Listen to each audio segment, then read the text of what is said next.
Like rage quitting your own boss fight, am I right? Don't antagonize the customer, which has been antagonized by us. Me, post escalation, reading the notes and hearing the calls. Dumb, dumber, dumbest. In what world did you think we could fix DNS records we don't even have access to? What did you think we were gonna do? Hack Wix's control panel? Cast DNS change via telepathy? Moral of the story, it's better to tell the truth once, even if it causes friction, than to build a Jenga tower of false promises and leave someone else to take the fall. Because when you finally hit the one rep who's honest, they don't look like the savior, they look like the bad guy, even when they're the only one who actually helped. Jumping down to the comments on this one, we have one from a user called Immediate Season 293. It says, I upvoted, but I hate your story because pretty much everyone I work with is your 3Ds. And I can't help myself. I just fix things, clean things up, and I create more work for myself. But darn it, I'm not letting it go out the door that way. Another commenter called Stu Bidasol said, that's a terrible story because it's completely relatable. Hats off to you for doing the job correctly though.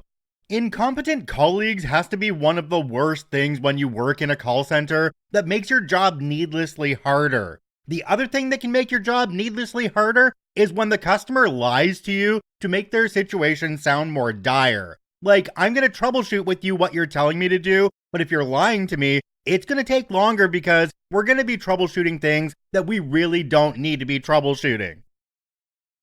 After years of holding on to it, he finally gave in and tossed the one thing every tech has. And of course, that's when the universe struck back. This story comes to us from Smashing Baby. Ugh. I finally threw out that box. It's springtime, and with Passover right around the corner, the missus got into clean, clean, clean mode, which unfortunately also included my home office and the box.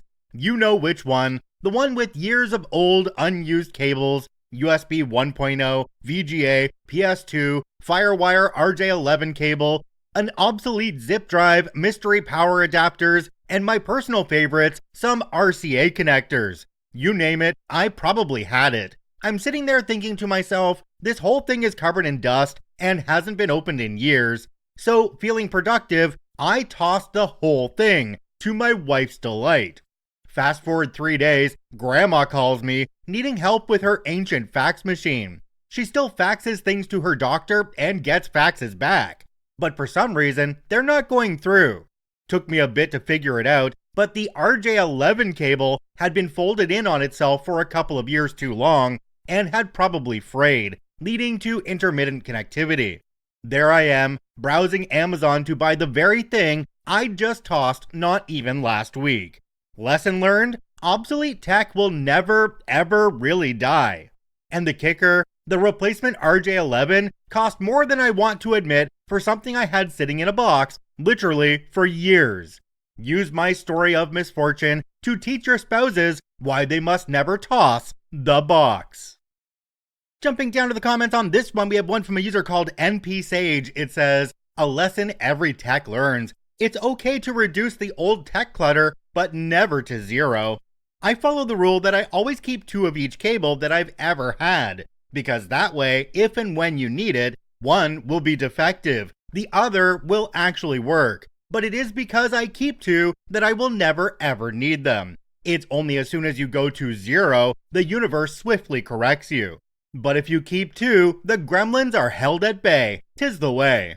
So, I have a bit of a different problem with the cable box. I actually have a couple of them because I was a good old nerd back in the day, building my own computers and all kinds of electronics all over the house. So my problem now is that if I need a certain cable, I know I have it, but the chances of me finding it in any good amount of time, they're pretty slim. So I'll order a new one on Amazon. But as soon as I do, that cable will show up right at the top of one of those boxes, you know, right where I just looked.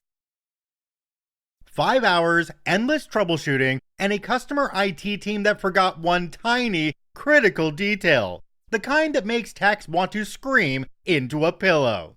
This story comes to us from Lion Seat Cake. 5 hours later, should we try the device everyone is actually using? Spent 5 hours today helping 2 of my techs deal with a communication issue. We have software that we install locally, which accesses a device on their network. All ports are open, firewalls temporarily disabled, can ping in command prompt, cannot connect the application to the device. We are not IT. We are software support talking to the customer's IT, whose favorite phrase is, "What should I do?"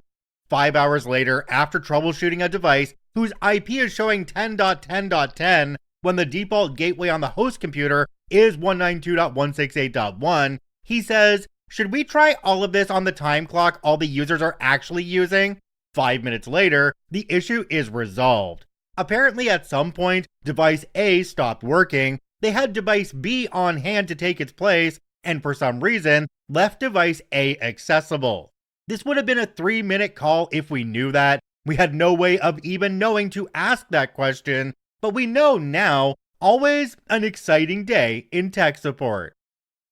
Jumping down to the comments on this one from a user called Strong IT, it says, "A pretty big part of dealing with clients in IT is knowing the right questions to ask, and it's frustrating as hell. I've done tech support in a few different roles in call centers and in stores, and for my family, and well, for everybody else that I know as well. Sometimes being the nerd isn't the most fun, but anyway, I realized pretty quickly that sometimes the dumb questions are the ones you really need to ask first, because you'd be surprised how many times it's something really simple that they're just not thinking about that caused the problem. And the fix will literally take 2 seconds if you ask the right questions. Some jobs come with zero room for error, like coordinating literal rescue missions. So naturally, that's when someone decides it's the perfect time to unplug the workstation. This story comes to us from Hungry Cheek 3994. You are in the middle of a SAR operation? Don't care. A little bit of context beforehand. For the past 8 years, I've been working as an IT tech in an MRCC, which is a Maritime Rescue Coordination Center. Basically, we coordinate all search and rescue operations, SAR, in our maritime area of responsibility. So we deal with literal human life, and people can die if we screw up badly enough. A few years ago, I had the displeasure of having a young man to train so that IT wouldn't be a one-person job anymore. We'll call him Void, because that's what he had between his 2 ears. Void did not learn anything in the year and a half he graced us with his presence.